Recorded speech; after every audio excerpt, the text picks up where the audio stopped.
Well, hello there, everybody. Today we're going to draw some mouths for caricatures, or any mouths for cartoons, and some tips and tricks on how to save you some time. Okay. First off, let's just draw a generic mouth. We'll go something like that, all right? And come down with the lip like that. And you want to look at negative space, too. All right, so that would be the negative space in there. And then a lower lip like that. And you would have some smile lines. And then your question is, two teeth or not two teeth? All right, and we're going to teeth this one up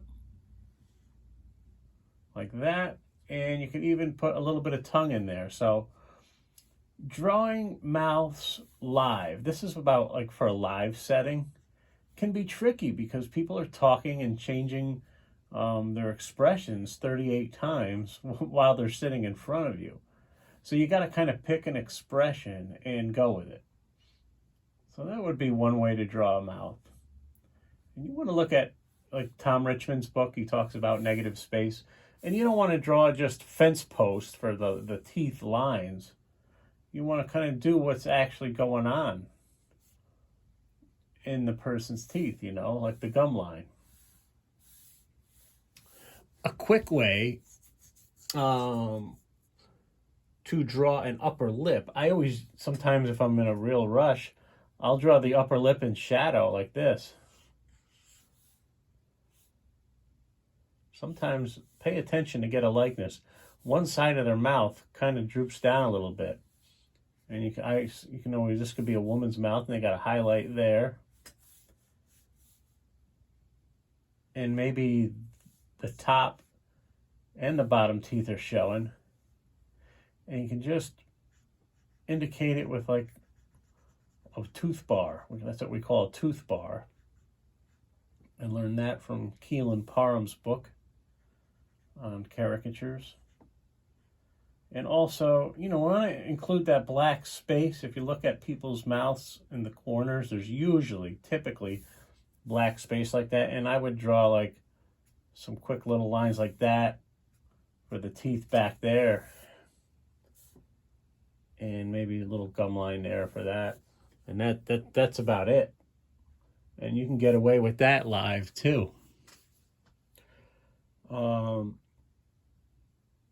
what other mouths are there? Closed mouths. A closed mouth on a woman might be something like that. Like an M shape. So just go like that. And you can have some overlap too. And it can come down like that. And I'm going really heavy and thick on this lower lip because it's in shadow, all right? That would be a mouth as well. A baby's lips, a baby's mouth. Sometimes you got to draw the baby. They're going to be smaller, but they're kind of squished in more. All right. Sometimes babies' mouths can be very tricky. So I would go something like this. Sometimes you can see they don't even have teeth, they just have, you can see the tongue in there. So this is how I would typically draw a baby's mouth. And you can get away with it like that.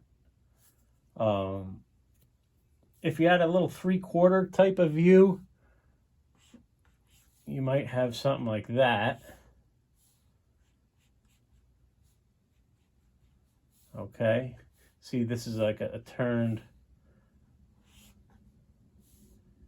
type of mouth here, and then do your inking.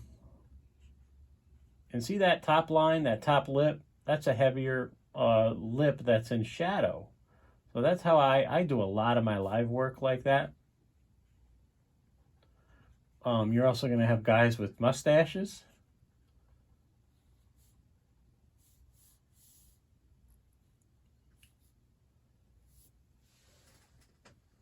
All right. A mustache are tricky because sometimes it covers the upper lip, okay? So you want to pay attention to that. want to pay attention to the shape of the mustache. And I would just go like that sometimes. You know, sometimes you could get away with it like that. But sometimes you can actually see the upper lip. And you'll have to add the mustache in with the upper lip as well. So it would look something like this. I'm going very light here. I'm barely touching the paper with this Crayola marker. All right. And then it might even come down and be a goatee. And then I would go heavier down here to indicate the lower part of the chin.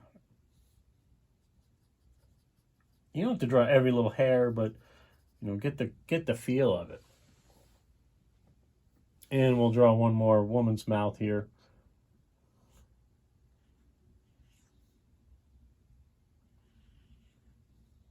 Something like that.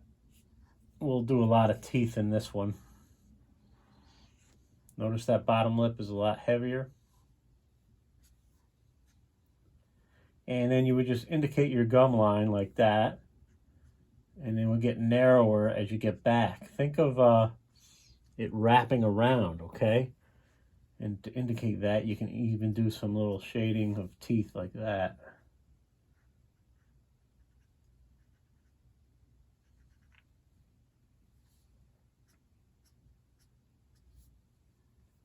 And then don't come all the way down with those lines. The mind will put it together. It's an implied line. That's what that's called. And then you could do your shading as well, you know, with your color stick. I'm just doing it quick here with the marker. All right, and that's just a few mouths for you on Caricatures. Sorry about that last one. That's right there. And how to draw some mouths from Cartoon Mark on YouTube. Please hit the like and subscribe button, comment. Love to hear from you. See you next time.